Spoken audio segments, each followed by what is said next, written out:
SSC পরীক্ষা 2025 এর বিজ্ঞান ক্লাসে তোমাদের সবাইকে স্বাগতম। আজকের এই ক্লাসে আমরা টোটাল প্রায় 350 এমসিকিউ কমপ্লিট করব এবং এই 350 এমসিকিউ কমপ্লিট যদি তোমরা করতে পারো তাহলে তোমাকে এতটুকু গ্যারান্টি দিতে পারি আমি যে এখান থেকে অবশ্যই তুমি 30 এর মধ্যে সর্বনিম্ন 24 থেকে 27 পর্যন্ত অর্জন করতে পারবা। কারণ এখান থেকে তোমাদের যে প্রশ্নগুলো সেগুলো ম্যাক্সিমাম প্রশ্নগুলো কিন্তু এখান থেকেই আসে। তো এখন সর্বপ্রথম আমরা বেশি সময় নষ্ট না করে আমরা সামনের দিকে আগাবো। আর ফার্স্ট প্রশ্ন একটু চিকন করে নিব না এটাকে। আচ্ছা, প্রথম প্রশ্ন, কয়লার মূল উপাদান কোনটি? কয়লার মূল উপাদান কোনটি? সেক্ষেত্রে তোমাদের 1 নম্বর প্রশ্ন তোমরা দেখতে পাচ্ছ যে কয়লার মূল উপাদান কোনটি, সেক্ষেত্রে উত্তর হবে হলো কার্বন। কয়লার মূল উপাদান হলো কার্বন। 2 নম্বর প্রশ্ন, অবতল লেন্সের চশমা ব্যবহার করে কোন ধরনের ত্রুটি দূর করা যায়? অবতল লেন্সের চশমা ব্যবহার করে কোন ধরনের ত্রুটি দূর করা যায়? সেক্ষেত্রে উত্তর হবে ক্ষীণ দৃষ্টি। অবতল লেন্সের ক্ষমতা ব্যবহার করে ক্ষীণ দৃষ্টির ত্রুটি দূর করা যায়। 3 নম্বর প্রশ্ন, জেনেটিক বিঘ্নতা ঘটে জিনের পরিবর্তনের জন্য। এখানে জেনেটিকের সাথে তেজস্ক্রিয়তার কোনো সম্পর্ক নেই, তো এটা ভুল। ক্রোমোজোম সংখ্যা হ্রাস বা বৃদ্ধির জন্য, সেক্ষেত্রে উত্তর হবে 1 ও 3 মানে খ নম্বরটি। ঠিক আছে, জেনেটিক বিঘ্নতা ঘটে জিনের পরিবর্তনের জন্য, ক্রোমোজোম সংখ্যা হ্রাস বা বৃদ্ধির জন্য। 3 নম্বর, বোতলজাত পানি কোন পদ্ধতিতে বিশুদ্ধকরণ করা হয়? বোতলজাত পানি কোন পদ্ধতিতে বিশুদ্ধকরণ করা হয়? সেক্ষেত্রে উত্তর হবে ক্লোরিনেশনের প্রক্রিয়ার মাধ্যমে বোতলজাত পানি কি করা হয়? বিশুদ্ধকরণ করা হয়। তারপরে গ্লোবাল ওয়ার্মিং এর ফলে নদ নদীর পানির তাপমাত্রা বৃদ্ধি পাবে, মাছের উৎপাদন কমে যাবে, পানির অক্সিজেনের পরিমাণ কমে যাবে। সেক্ষেত্রে 5 নম্বর 3টেই সঠিক রয়েছে। অর্থাৎ গ্লোবাল ওয়ার্মিং এর কারণে বা গ্লোবাল ওয়ার্মিং এর ফলে নদ নদীর পানির তাপমাত্রা বৃদ্ধি পাবে, মাছের উৎপাদন কমে যাবে, পানির অক্সিজেনের পরিমাণ কমে যাবে। তারপর করিমের দেহের ওজন 45 কেজি এবং উচ্চতা 1.6 মিটার হলে বিএমআই নির্ণয় করো। তো এই বিএমআই অবশ্যই তোমরা প্রশ্নে 100% পাবা, হয়তো তোমরা নৈবেদিক প্রশ্ন পাবা, না হলে একবারে সৃজনশীল প্রশ্ন পাবা। তো বিএমআই নির্ণয়ের জন্য আমাকে সর্বপ্রথম একটা ক্যালকুলেটর নিতে হবে। তো আমি এখান থেকে একটা ক্যালকুলেটর নিয়ে আসছি। তো আমি এখান থেকে যে কোনো একটা ক্যালকুলেটর নিব। এবার বিএমআই যে মেন সূত্র, সেই সূত্রটা তোমাকে জানতে হবে। বিএমআই সূত্র হলো ওজন ডিভাইডেড উচ্চতা স্কয়ার। ওজন ডিভাইডেড উচ্চতা স্কয়ার। তো তোমরা কি করতে পারো, তোমাদের নরমাল ক্যালকুলেটর হলে, সায়েন্টিফিক হলে তো একবারই করতে পারো। এখানে 75 আছে, 75 ভাগ ওজন স্কয়ার। ওজন কত? 1.6 মিটার, তো নাকি? অবশ্যই এটা মিটারে থাকতে হবে, মিটারে না থাকলে মিটারে করে নিতে হবে। 1.6 তারপরে স্কয়ার। হ্যাঁ, ঠিক আছে। দেন আমরা ভাগ দিলে আমাদের উত্তর আসতেছে 29.29। তো 29.30 দিলে হবে। তো সেক্ষেত্রে উত্তর হবে হলো গ নাম্বারটি। ঠিক আছে।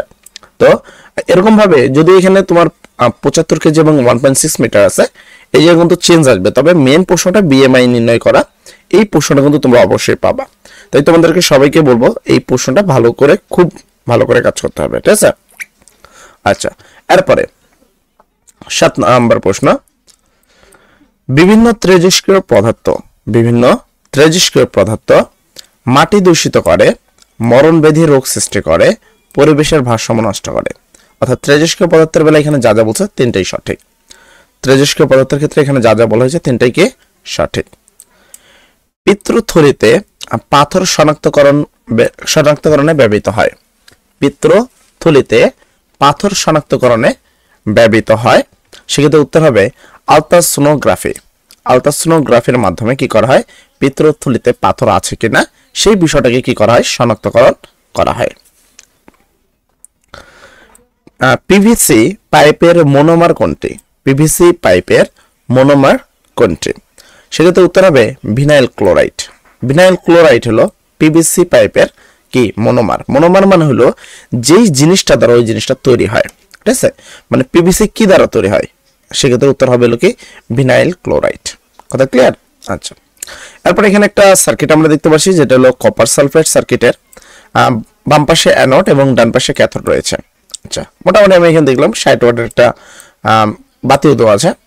বলা আছে বাতিটি প্রতিদিন 5 ঘন্টা জ্বললে 25 দিনে কত শক্তি ব্যয় হবে, মানে কত ইউনিট ব্যয় হবে। সেক্ষেত্রে তোমাকে এই সূত্রটা জানতে হবে। আমরা জানি ডাব্লিউ, এখানে যদি এই সূত্রের কথা বলি সেক্ষেত্রে উত্তরটা হবে ডাব্লিউ সমান সমান পিটি। ডাব্লিউ সমান সমান পিটি। অবশ্যই ক্ষমতা হতে হবে কিলোওয়াটে এবং তোমার যে টি হতে হবে ঘন্টায়। কিলোওয়াট এবং কে ঘন্টায়।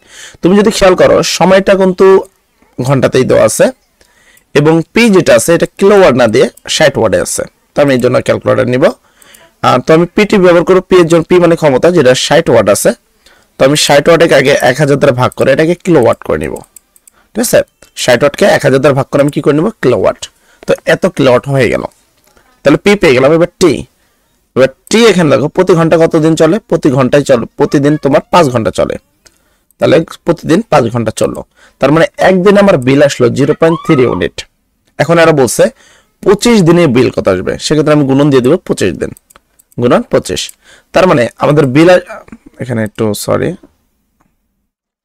এখানে দিয়ে আচ্ছা 7.5 ইউনিট। কত ইউনিট, 7.5 ইউনিট।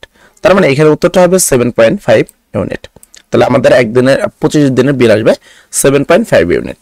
এখানে অনেক ক্ষেত্রে লিপিয়ার মাসের কথা বলা হয়, ফেব্রুয়ারি মাসের কথা, জানুয়ারি মাস, ফেব্রুয়ারি মাস, এই ভাবে কিন্তু তারিখটা উল্লেখ থাকে, যদিও এটা নৈবেদিক যেন সহজ করে দিয়েছে। উদ্দীপকটি অনুসারে, মানে যে অ্যানোড ক্যাথোড অনুসারে, ক্যাথোড কপার অণু জমাত হবে। আচ্ছা, এখানে বিষয়টা বলি, সবসময় অ্যানোডে গলে এবং ক্যাথোডে কি হয়, জমা হয়। অ্যানোডে যে পরিমাণ গলে ক্যাথোডে ঠিক সে পরিমাণে কি হয়, জমা হয়। অ্যানোডে যে পরিমাণ গলবে ক্যাথোডে সে পরিমাণ কি হবে, জমা হবে। সেক্ষেত্রে বলছে ক্যাথোডে কপার অণু জমা হবে, কথা সত্য। অক্সিজেন গ্যাস নির্গত হবে। তারপর বলা হয়েছে দ্রবণের ঘনমাত্রা কমে যাবে। দ্রবণের ঘনমাত্রা কি হয়ে যাবে, কমে যাবে। এখানে তোমাদের 11 নম্বরে কিন্তু এটা তিনটাই সঠিক রয়েছে। যখন তুমি এটাকে চালনা করবা তখন এখানে অক্সিজেন গ্যাস, যেহেতু অক্সিজেন আছে তো অক্সিজেন গ্যাস নির্গত হবে। কপার যেটা আছে সেটা ক্যাথোডে এসে জমা হবে এবং দ্রবণের ঘনমাত্রা আস্তে আস্তে কি হবে, আস্তে আস্তে কমে যাবে। এবং এই জন্য কিন্তু আমাদের ব্যাটারিতে যে পানি বদল করতে হয়, এই জন্য আমাদের ব্যাটারিতে কি করতে হয়, পানি বদল করতে হয়, মূলত ঘনমাত্রা ঠিক রাখার জন্য। আচ্ছা, তো এখানে যদি আমরা আসি আরেকটা বিষয় বলি যে তোমাদেরকে, মানে তোমাদের যে বিজ্ঞান সাবজেক্টে আছে এখানে কিন্তু তিনটি অঙ্ক আসবে, বোর্ড পরীক্ষায় 3টি অঙ্ক আসবে। বিশেষ করে যে যেমন ক্ষমতা নির্ণয়, কাজ নির্ণয়, এই ধরনের 3টি অঙ্ক আসবে। বিএমআই নির্ণয়, এই 3টা অঙ্ক আসবে আর বাকিগুলো থিওরিক্যাল আসবে। তার জন্য কিন্তু অলরেডি আমি ভিডিও আপলোড করে রেখেছি, তোমরা চাইলে সেটা দেখতে পারো, কোনো প্রবলেম নেই। মানুষের 21তম ক্রোমোজোমের নন ডিসজাংশনের ফলে কোন রোগটি হয়? মানুষের 21তম ক্রোমোজোমের নন ডিসজাংশনের ফলে কোন রোগটি হয়? এখানে তোমাকে একটা বিষয় বলি, মানুষের দেহে টোটাল 23 জোড়া ক্রোমোজোম থাকে। কত? 23 জোড়া। সেখানে এরা বলছে 21তম যেটা রয়েছে সেইটার যদি সেই ক্রোমোজোমে যদি নন ডিসজাংশনের ফলে তোমাদের কোন রোগটা সৃষ্টি হতে পারে, সেক্ষেত্রে উত্তর হবে কি? সেক্ষেত্রে উত্তর হবে ডাউন সিনড্রোম হবে। যদি 21তম এটা কাজ না করে সেক্ষেত্রে হতে হবে ডাউন সিনড্রোম। ঠিক আছে? আচ্ছা, তারপর রক্তরস কোনগুলো? রক্তে যেই সাদা বা জেলে সাদা পদার্থ থাকে বা রক্তে যে রস থাকে সেটাকে বলা হয় রক্তরস। ঠিক আছে? তো রক্তরস উৎসেচক পরিবহন করে, মানে হলো এনজাইম পরিবহন করে। নালীবিহীন গ্রন্থ থেকে নিষ্কৃত রক্ত পরিবহন করে। তারপরে এখানে বলেছে সমগ্র দেহে অক্সিজেন পরিবহন করে। দেখো, রক্ত আমাদের কি করে এটা আমরা সবাই জানি। রক্ত আমাদের কি করে না, রক্ত রস কিন্তু সমগ্র দেহে অক্সিজেন পরিবহন করে না। রক্ত কখনোই কি করে না, রক্ত রস এই কাজটা করে না, এটা করে রক্ত, মেন রক্ত এটা কাজ করে। সমগ্র দেহে অক্সিজেন পরিবহন পৌঁছে দেয় কে? রক্ত, কিন্তু রক্ত রস না। সেক্ষেত্রে উত্তর হবে 1 ও 2, মানে ক নাম্বার। ঠিক আছে? তারপরে তোমরা যদি দেখো মানুষের রক্তরসের প্রায় কত ভাগ পানি? মানুষের রক্তরসের প্রায় কত ভাগ পানি? সেক্ষেত্রে উত্তর হবে 90 ভাগ। মানুষের রক্তরসে প্রায় 90% হলো কি পানি। কোনটি অ্যাসিড বৃষ্টির মনুষ্য সৃষ্টির কারণ? কোনটি অ্যাসিড বৃষ্টির মনুষ্য সৃষ্টির কারণ? সেক্ষেত্রে যানবাহনের ধোঁয়া, তারপর কলকারখানার ধোঁয়া, এগুলো হলো কি করে? এগুলো হলো অ্যাসিড বৃষ্টির কারণ, তবে এগুলো কি আমাদের মানুষ দ্বারা সৃষ্টিগত বা মনুষ্য সৃষ্টি। ঠিক আছে। পনির থেকে কোন ভিটামিন পাওয়া যায়? পনির থেকে কোন ভিটামিন পাওয়া যায়? সেক্ষেত্রে উত্তর হবে পনির থেকে কোবালামিন ভিটামিন পাওয়া যায়। পনির আবার কোথায় পাওয়া যায়? আশা করি তোমরা সবাই জানো যে ছোট ছোট যে বাছুর বাচ্চাগুলো আছে সেগুলো থেকে কিন্তু একমাত্র পনির পাওয়া যায়, এছাড়া অন্য জায়গা থেকে কিন্তু পাওয়া সম্ভব নয়। তো পনির থেকে অ্যাকচুয়ালি কি কোবালামিন ভিটামিন পাওয়া যায়। অতিরিক্ত ঘর্ষণে তাপ উৎপন্ন হয়, যন্ত্রের দক্ষতা বৃদ্ধি পায়, পৃষ্ঠতল মসৃণ হয়। তো এখানে তোমাদের যে প্রশ্নটা রয়েছে এখানে আমি যদি বলি, তো এখানে দেখো তাপ উৎপন্ন হয়, কথাটা সত্য। যন্ত্রের দক্ষতা কখনোই বৃদ্ধি পায় না, ঘর্ষণ হলে জিনিসটা ক্ষয়প্রাপ্ত হয়। আর যদি একটা জিনিস ক্ষয় বা একটা যন্ত্র যদি ক্ষয়প্রাপ্ত হয় সেক্ষেত্রে তার দক্ষতা হ্রাস পায়। তার মানে এটা আছে ভুল। তার মানে 1 আর 3 হলো সঠিক, মানে খ নম্বরটি। কোনটি পরিবর্তনশীল রোধের প্রতীক? কোনটি পরিবর্তনশীল রোধের প্রতীক? এখানে 2-1 জন আছে যেটা কিন্তু রোধেরই প্রতীক নয়, এটা বুঝতে হবে। যে একটা কথা হলো, তুমি যদি এটা খেয়াল করো, এটা হলো একটা ফেস যাকে কার্ডটা দেখাচ্ছে, এটা একটা কোষ। তো এই দুটো অ্যাকচুয়ালি সম্পূর্ণ আলাদা জিনিস। এইটা একটা রোধ এবং এইটা একটা রোধ। এটা হলো স্থির রোধ, এটা হলো পরিবর্তনশীল রোধ। ঠিক আছে। তো চিহ্নগুলোর সাথে তোমাদের একটু ভালো পরিচয় থাকতে হবে। তো আমরা এখানে দেখতে পাচ্ছি যে বেশ কিছু প্রতিফলন প্রতিসরণের টপিক। তো প্রশ্ন বলা হয়েছে পিও। আচ্ছা, পি কোথায়? এই যে পি, এই হলো ও। আচ্ছা, পিও আপতিত রশ্মি হলে প্রতিশতের রশ্মি কোনটি? আচ্ছা দেখো, কোনো কিছু যদি এই বরাবর আসে তাহলে সেটা প্রতিশতের রশ্মি কোনটা হবে? তো এই বরাবর হবে। যদি এই বরাবর তুমি কিছু দাও সেটা কোন? অবশ্যই এই বরাবর হবে বা অ্যাঙ্গেল বরাবর, অথবা জিনিসটা এই বরাবর হবে। তো সেক্ষেত্রে যদি এইটা যদি আপতিত রশ্মি হয় তাহলে এই তিনটার মধ্যে যে কোনো একটা প্রতিফলিত রশ্মি হতে পারে। তো সেক্ষেত্রে আমরা যদি এখানে কাজ করি, এখানে লেখা আছে দেখো ও কিউ, এই হলো ও কিউ। কখনোই এটা সোজা দিলে কখনো সোজা যাবে না, তাই এটা ভুল। তারপর এনও, তো এভাবে ফালালাম এবং এভাবে ব্যাকে চলে গেল। এটার মধ্যে মূল উত্তর হবে এইটা, যে ও আর একটা রশ্মিকে যদি এভাবে ফালাই হালকা একটু বেঁকে এদিকে যাবে, কারণ এদিক থেকে গেলে ঘন মাধ্যম থেকে হালকা মাধ্যমে গেলে সেটা কি হবে? তোমার একটু বেঁকে যাবে। অবশ্যই সেটা কোন দিকে যাবে? বাম দিকে যাবে। ঠিক আছে, এই বিষয়টা তোমাকে মনে রাখতে হবে। উদ্দীপক অনুসারে আপতন কোণের মান প্রতিসরণ কোণের চেয়েও ছোট।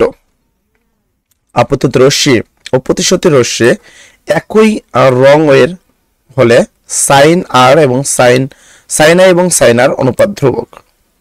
মধ্যম দ্বয় পরিবর্তিত ফলে আপতন কোণের মান ও প্রতিসরণ কোণের মান পরিবর্তিত হবে। এখানে যে তোমাদের আপতিতের যে দুইটা সূত্র রয়েছে, স্কেলের যে দুইটা সূত্র রয়েছে, সেই দুইটা সূত্র যারা পারবা তারা এটা ইজিলি বুঝতে পারবা। তো এখানে আমাদের কিন্তু এখানে যে তারা কিন্তু যে তিনটা কারণ দিয়েছে তিনটা কিন্তু সঠিক। তারপরে প্রকৃতি সংরক্ষণ করতে হলে বন্যপ্রাণী রক্ষা করতে হবে। প্রকৃতি সংরক্ষণ করতে হলে আমাদের কি করতে হবে? বন্যপ্রাণী রক্ষা করতে হবে। ঠিক আছে। তারপরে 22 নাম্বার, এখানে দেখো চুন মানে কার্বন ডাই অক্সাইড, তার সাথে ড্যাশ যুক্ত করে ক্যালসিয়াম সালফেট না ক্যালসিয়াম অক্সাইড, তার সাথে তোমার কি এ যুক্ত করে ক্যালসিয়াম সালফেট উৎপন্ন করছে, আর প্লাস পানি। এ চিহ্নিত যৌগটি নিচের কোন ক্ষেত্রে ব্যবহৃত হয়? এবার কথা হলো এ আসলে কি, এটাকে তোমাকে জানতে হবে। এটা কি? এটা অবশ্যই একটা সালফেট। এটা একটা কি? সালফেট। কেননা যদি এখানে তুমি কোনো সালফেট না দাও তাহলে অবশ্যই এটা উৎপন্ন হবে না। আর একটা বিষয় হলো তোমার কি, এটা হলো তোমার ক্ষার, তাহলে এটা হবে অ্যাসিড। ক্ষার প্লাস অ্যাসিড ইকুয়াল তোমার কি? লবণ প্লাস পানি। তার মানে এখানে আছে হাইড্রোজেন সালফেট বা সালফিউরিক অ্যাসিড, H2SO4। সালফেটও থাকতে হবে আবার অ্যাসিডও থাকতে হবে, কারণ এটা হলো তোমার ক্ষার, এটা হলো অ্যাসিড। এটা প্রশমন বিক্রিয়া, ক্ষার প্লাস অ্যাসিড ইকুয়াল লবণ প্লাস পানি, এই জিনিসটা উৎপন্ন করবে। তার মানে এই জায়গায় আছে হলো সালফিউরিক অ্যাসিড, এই জায়গায় আছে কি আমার? Sulphuric acid. এবার এই সালফিউরিক অ্যাসিড কি কাজে ব্যবহার করা হয়? সেক্ষেত্রে উত্তর হবে রাসায়নিক সার তৈরিতে। সালফিউরিক অ্যাসিড কি কাজে ব্যবহার করা হয়? সালফিউরিক অ্যাসিড রাসায়নিক সার তৈরিতে ব্যবহার করা হয়। টেলিভিশন শব্দটি তড়িৎ সংকেতে রূপান্তরিত করে, তড়িৎ সংকেতকে বিবর্তিত করে, তড়িৎ সংকেতকে শব্দ সংকেতে রূপান্তরিত করে। তো তো আমাদের যে টেলিভিশন রয়েছে তারা কি করে আমরা সবাই জানি, আমরা কিন্তু শব্দও শুনি, সেটাকে আমরা দেখিও, তাই না? তো এখানে তিনটা কিন্তু সঠিক রয়েছে, যে আমাদের যে টেলিভিশন রয়েছে তারা এই তিনটা কাজই করে। 60 কেজি ভরের একটি বস্তুর উপর প্রযুক্ত বল 180 নিউটন হলে বস্তুর ত্বরণ কত? দেখো এখানে তোমাকে যে বলের সূত্র আছে, বলের সূত্র কি এফ, বলের সূত্র এফ সমান সমান এম এ, বলের সূত্র এফ সমান সমান এম এ। এবার তোমাকে এফ এর মান দিয়ে রাখছে, এরা এফ এর মান দিয়েছে, তোমাকে ত্বরণ বাই করতে হবে। ধরো আমি ত্বরণ বাই করবো, তাহলে এই এফ এখানে কি কোনো চিহ্ন মানে গুণ আছে, সেটা এই পাশে গেলে কি হবে ভাগ, তার মানে এফ ভাগ এখানে গুণ আছে, এটা আসলে ভাগ সমান সমান এ, ঠিক আছে? তো নাকি এটা গুণ ছিল আর এই পাশে ভাগ, তার মানে আমি যদি ত্বরণ এ বাই করতে চাই তাহলে আমাকে এফ আর এম কে ভাগ করতে হবে। তাহলে এবার আমি এখানে ক্যালকুলেটর নিব এবং এফ দেখো এফ এর মান কত 180, তাহলে আমি তোমাকে এটা এই পাশে নিয়ে দেখাচ্ছি।